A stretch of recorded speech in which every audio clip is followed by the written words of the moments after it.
Hello students, मेरा नाम doctor Gajendra पुरोहित और आप देख रहे हैं हमारा यूट्यूब चैनल। सुन यूपीपीजीटी 2026 एग्जाम का पेपर सॉल्यूशन में डाल रहा हूं और इसमें मैं आपको बता दूं कि हमने काफ़ी सारी शॉर्ट ट्रिक्स ऑलरेडी आपके लिए अपलोड कर रखी है और अभी जीआईसी आरपीएससी बहुत सारे एग्जाम्स होते रहते हैं, तो उनके लिए ये सीरीज़ आपके लिए बहुत ही हेल्पफुल है। हम लोग बहुत जल्दी वन शॉट सीरीज़ भी स्टार्ट कर रहे हैं। आप इस यूट्यूब चैनल के लाइव सेक्शन में चले जाइए, वहाँ आपको हमारे वीडियोस मिल जाएंगे। पर उससे पहले मैं आप सभी से एक छोटा सा गुजारिश करना चाहूँगा कि मैं एक टीचर हूं और आपके लिए बहुत अच्छा कंटेंट अपलोड करता हूं। बस एक छोटी सी आशा आपसे रखता हूं कि आप हमारे चैनल को सब्सक्राइब करें और स्टूडेंट आप कमेंट ज़रूर करते रहिए। इससे लगता है कि हाँ, आपको हमारा कंटेंट पसंद आ रहा है और ये हमारे लिए एक मोटिवेशन का कारण भी बनता है। बात करेंगे जो कि यूपीपीएससी पीजीटी एग्जाम में पूछे गए प्रश्न है, मीन्स यूपीपीजीटी में पूछे गए प्रश्न है जो कि वेक्टर कैलकुलस पे बेस्ड है। आज हम वो डिस्कस करेंगे एंड कैसे इनको हम सॉल्व कर सकते हैं इसके बारे में बात करेंगे।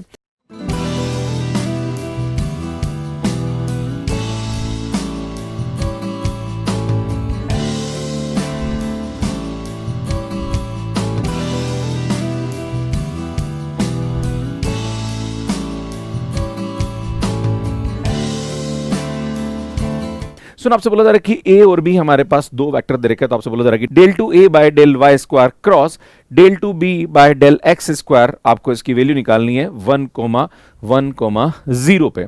अगर मैं इसको दो बार y के रेस्पेक्ट में करूंगा तो सुन ये दोनों टर्म तो जीरो हो जाएगी, सिर्फ यही आएगी। क्लियर है भाई? एक बार करोगे तो y यही होगा, ये तो जीरो हो जाएगा, है ना। तो एक बार होगा ये 3y स्क्वायर और जब एक और बार और करेंगे तो सुन यहां पे हमारे पास इसकी जो वैल्यू होगी वो आएगी del two A by del Y square की वैल्यू आ जाएगी हमारे पास 6y के। क्लियर है ना भाई? एक बार करेंगे 3y, दूसरी बार करेंगे तो 6 हो जाएगा ना। अब पॉइंट रख दीजिए यहाँ पे, क्या दे रखा है student? Del two A by del Y square at 1,1,0, है ना। तो स्टूडेंट यहाँ से हमारे पास इसकी जो वैल्यू होगी वो माइनस का 6 के हो जाएगी। इसी प्रकार से जब आप इसको x के रेस्पेक्ट में करोगे तो सुन x यहां भी आ रहा, x यहां भी आ रहा और x यहां भी आ रहा, है ना। अब एक बात ध्यान दीजिएगा, जब एक बार करोगे तो इसका भी होगा, इसका भी होगा, इसका भी होगा, पर जैसे ही आप इसको दूसरी बार करोगे तो यहां पे हमारे पास 3x स्क्वायर आएगा। तो मैं आपको सीधा लिख रहा हूं, सुन del two B by del x square, बेटा इसको एक बार करोगे 3x, दूसरी बार करोगे तो सुन ये आएगा 6xi। सुन ये तो जीरो हो जाएगा और यहां पे करोगे तो 2x एंड दूसरी बार में यहां पे आ जाएगा हमारे पास 2, है ना। तो ये आएगा 2zk। अब हमारे पास पॉइंट देखा, that is del two B by del x square 1,1,0। तो बेटा जहां पर भी x है वहां पे 1, जहां y है वहां 1, जहां z है वहां 0, तो ये 0 हो जाएगा और यहां से हमारे पास इसकी वैल्यू जाएगी 6i। अगर आप इन दोनों का क्रॉस प्रोडक्ट लेते हैं, है ना, मीन्स आप यहाँ पे del two A by del Y square cross del two B by del x square की वैल्यू निकालेंगे तो माइनस का 6k क्रॉस 6i आ जाएगा। तो यार ये आएगा माइनस का 36 और k क्रॉस i की जो वैल्यू होती है वो हमारे पास j के बराबर होती है ना। तो सुन ये आएगा माइनस का 36j, मीन्स आपके पास सी ऑप्शन करेक्ट आ जाएगा। और मैं आपसे एक छोटा सा निवेदन करूंगा, जो भी आरपीएससी के स्टूडेंट है या जीएससी के, आपको इस क्वेश्चन को देखना है, वीडियो को पॉज करना है, सॉल्व करना है, फिर इसका सॉल्यूशन देखना है, तो मजा आएगा आपको, है ना। बाकी सीधा सॉल्यूशन देखोगे तो कोई मतलब निकलने वाला नहीं है। तो वीडियो को पॉज करिए, खुद से करिए और टाइमर लगाइए कि कितने टाइम में इस क्वेश्चन को आप यहाँ पे सॉल्व कर सकते हैं। सो नेक्स्ट क्वेश्चन लेते हैं। If the forces P Q R acting at a point can be represented by the sides of triangle taken into the order, तो आपसे पूछा रहा है कि यहाँ पे कौन सा रिलेशन ट्रू होगा। तो सुन आपको बताना चाहता हूँ कि जब भी इस प्रकार का कोई भी प्रश्न आता है, मान लीजिए ये हमारे पास P है ना, ये P है एंड देन ये हमारे पास यहाँ पे Q आ रहा है, तो जो R होगा वो भी हमारे पास इस प्रकार से होता है। तो यहाँ पे इसकी जो वैल्यू होती है P plus Q minus R is equal to 0 होता है। मतलब एक तरह से देखा जाए तो अगर P Q R यहाँ पे हमारे पास ट्राइंगल पे फोर्स लग रहे हैं और इसको हम ऑर्डर में लेते हैं तो दो फोर्स का तीसरा जो होता है वो रिजल्टेंट होता है ना।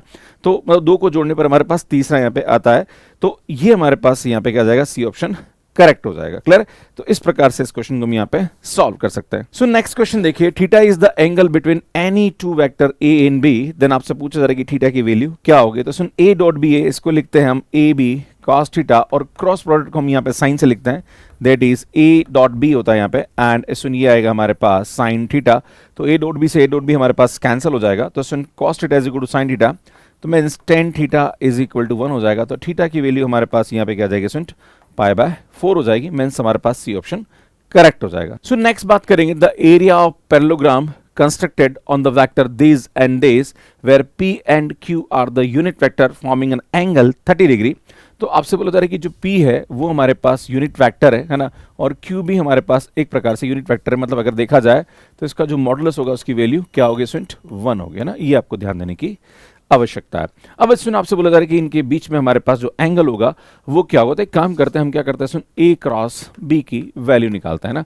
तो यार ये आएगा हमारे पास P plus 2Q and cross सुन ये आएगा 2P प्लस Q, राइट। अगर मैं इसको यहाँ पे इसके साथ करता हूँ तो यार ये आएगा P। देखो जब भी हमारे पास क्रॉस प्रोडक्ट होता है तो एक बात याद रखने की जरूरत है कि जो सेम टू सेम वेक्टर की जो वैल्यू होती है वो हमेशा क्या होती है स्टूडेंट, 0 होती है ना। तो जब P क्रॉस P आएगा तो ये हमारे पास 0 हो जाएगा। जब इसको इसके साथ करेंगे तो सुन ये हमारे पास हो जाएगा यहाँ पे P क्रॉस Q। जब इसको इसके साथ करेंगे तो सुन ये आएगा हमारे पास प्लस का 4 एंड सुन ये आएगा Q क्रॉस P, है ना। एंड जब Q क्रॉस Q करेंगे तो ये हमारे पास यहाँ पे क्या जाएगा स्टूडेंट, 0 हो जाएगा। एक बात ध्यान देने की जरूरत है कि P क्रॉस Q अगर मैं इसका ऑर्डर चेंज करता हूं तो सुन ये आएगा माइनस का Q क्रॉस P के बराबर आता है ना। ये आपस में दोनों वैल्यू क्या आती है स्टूडेंट, इक्वल आती है ना।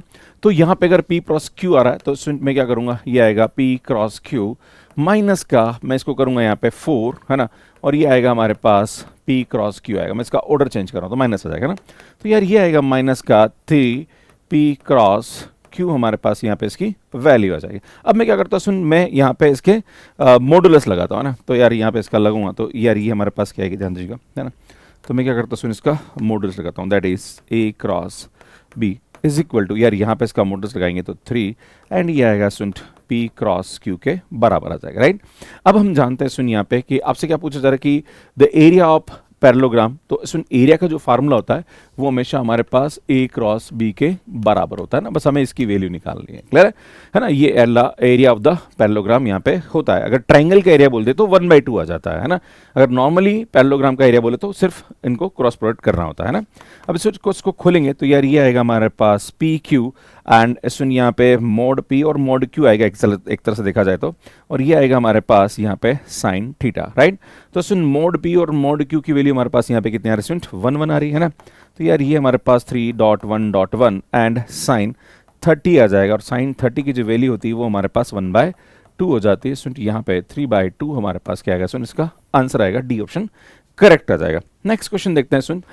आपसे बोला जा रहा है कि A क्रॉस B का whole square plus A dot B का whole square is equal to 144, जहां पर हमारे पास A की जो वैल्यू दे रखी है, मॉड A की वैल्यू दे रखी है हमारे पास 4। तो आपसे पूछा जा रहा कि मॉड B की वैल्यू क्या होगी। सुन जब इसका निकालेंगे, है ना, तो मैं क्या करता हूँ, सुन इसको A क्रॉस B है तो आप इसको ऐसा भी लिख सकते हैं, सुन AB एंड साइन थीटा, यहाँ पे इसका होल स्क्वायर हो जाएगा एंड सुन ये आएगा हमारे पास AB कॉस थीटा का whole square is equal to 144 हो जाएगा ना। हम इसको ऐसा लिख सकते हैं, क्लियर है। अब आप देखोगे सुन तो ये AB स्क्वायर है ना, तो ये AB स्क्वायर हमारे पास क्या आएगा सुन, बाहर आ जाएगा, और ये आ जाएगा सुन sine square theta plus cos square theta, है ना।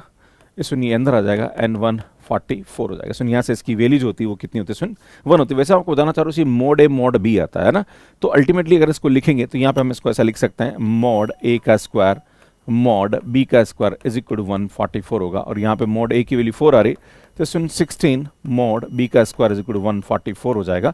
और वैसे भी आप नहीं लिखो तो भी चलेगा, अल्टीमेटली स्क्वायर है तो पॉजिटिव वैल्यू ही यहाँ पे आएगी।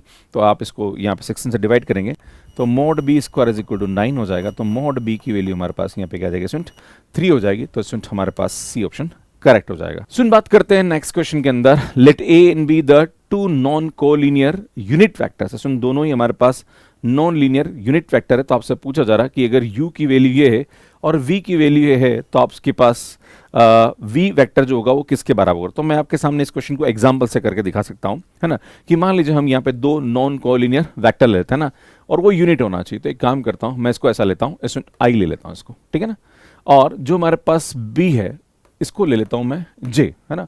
भाई दोनों ही हमारे पास यूनिट है, और स्टूडेंट यहाँ पे एक बात ध्यान देने की जरूरत है कि ये दोनों नॉन कोलिनियर है ना, क्योंकि एक I है और एक J है। अब मैं क्या करता हूँ स्टूडेंट, U वेक्टर की वैल्यू निकाल के देखता हूँ कि भैया कितनी हमारे पास आ रही है ना। तो यार ये आएगा I एंड माइनस स्टूडेंट ये आएगा I डॉट जे एंड यहाँ से हमारे पास क्या आएगा स्टूडेंट, जे आ जाएगा। क्लियर है। पर हम जानते हैं यहाँ पे कि स्टूडेंट आई डॉट जे की जो वैल्यू होती है वो हमारे पास यहाँ पे क्या जाती है स्टूडेंट, 0 हो जाएगा। तो यहाँ पे हमारे पास इसकी जो वैल्यू आ रही है वो कितनी आ रही है स्टूडेंट, आई आ रही है। अब एक काम करते हैं, हम इसकी वैल्यू निकालते हैं, वी वेक्टर की वैल्यू निकालते हैं ना। तो यार वी वेक्टर हमारे पास क्या आएगा सुन, ए क्रॉस बी। तो सुन यहाँ लिखूंगा आई क्रॉस, यहाँ पे आएगा जे, और हम जानते हैं कि आई क्रॉस जे की जो वैल्यू होती है वो हमारे पास यहाँ पे क्या जाती है सुन, के आ जाती है। अब आपसे बोला जा रहा है कि भैया मोड ऑफ वी की वैल्यू क्या होगी। तो अगर मैं इसका मोड लेता हूँ, है ना, मतलब एक तरह से इसका मोड लेता हूँ, तो यार यहाँ से हमारे पास मोड के आ जाएगा और इसकी वैल्यू हमारे पास क्या आएगी सुन, 1, है ना। और अगर मैं इसका मोड लेता हूँ तो भैया इसका मोड भी हमारे पास 1 ही आएगा, है ना। तो अल्टीमेटली दोनों ही हमारे पास यहाँ पे क्या आएंगे स्टूडेंट, बराबर आएंगे। डी ऑप्शन हमारे पास करेक्ट हो जाएगा। तो इस प्रकार से इस क्वेश्चन को सॉल्व कर सकते हो, और ये हर एक के लिए ट्रू है, तो हम ऐसा यहाँ पे कर सकते हैं। बाकी दूसरे में अगर आप वैल्यू पुट करके देखोगे तो ये ऐसा नहीं देगा, ठीक है स्टूडेंट। बाकी यार आपको मुझे लगता है कंटेंट अच्छा लग रहा होगा। इसमें आप सभी से एक निवेदन है कि आपको मेरा कंटेंट अच्छा लग रहा है, प्लीज़ चैनल को सब्सक्राइब जरूर करिए एंड कमेंट जरूर करते रहिए। एंड स्टूडेंट अगर आप हमारे साथ तैयारी करना चाह रहे हैं, जीआईसी एग्जाम है, अभी भी आपके पास लगभग 20 से 22 दिन बचे हुए हैं, कोर्स ले सकते हैं, बहुत अच्छी शॉर्ट ट्रिक्स में सिखाता हूँ, है ना। एंड इसमें हमारी टेस्ट सीरीज भी आपके लिए अवेलेबल है, RPSC first grade second grade के कोर्सेज भी आप देख सकते हैं। सुन बाकी अलग अलग कोर्सेज आप यहाँ पे हमारे एप्लीकेशन में देख सकते हैं, हमारी बुक्स भी अवेलेबल है। अगर आप RPSC first grade second grade की टेस्ट सीरीज या जीआईसी की टेस्ट सीरीज लेना चाह रहे हैं तो वो भी आप ले सकते हैं। बाकी स्टूडेंट ये हमारे YouTube चैनल है और ये हमारा मैथ्स का ऐप है जो कि एंड्रॉइड एंड iOS पे अवेलेबल है। कैसे मैथ्स के ऐप पे सब्सक्रिप्शन लेना, इसका वीडियो आप यहाँ पे जाके देख सकते हैं। बाकी हमारे जो भी शॉर्ट ट्रिक की प्लेलिस्ट है वो आपको यहाँ जाके मिल जाएगी, यहाँ पे जाके चैनल को सब्सक्राइब कर सकते हैं। धन्यवाद।